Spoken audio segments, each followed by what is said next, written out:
دانتوں کی صحت کے لیے ایک گھریلو طریقہ سادہ انداز میں۔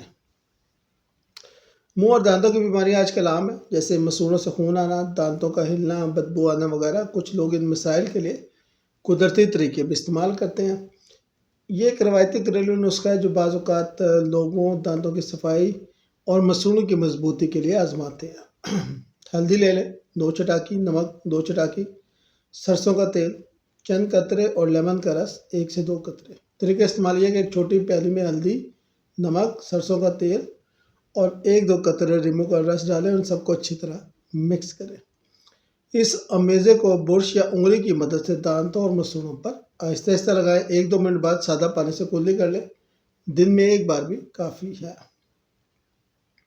ممکنہ فوائد: مسوڑوں کی صفائی، ہلکی سوزش میں آرام، منہ کی بدبو میں کمی اور دانتوں کو وقتی طور پر مضبوط احساس دینا۔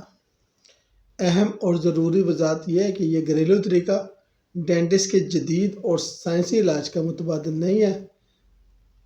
تمام ٹوتھ پیسٹ نقصان دہ نہیں ہوتے۔ دانتوں اور مسوڑوں کی کئی بیماریاں ایسی ہیں جن کے لیے سائنسی علاج، فلورائڈ ٹوتھ پیسٹ اور باقاعدہ ڈینٹل چیک اپ ضروری ہوتا ہے۔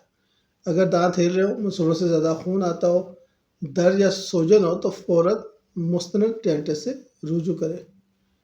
کسی بھی گھریلو نسخوں کو اپنانے سے پہلے اپنے دانتوں کے ڈاکٹر سے مشورہ کرنا سب سے محفوظ طریقہ ہے۔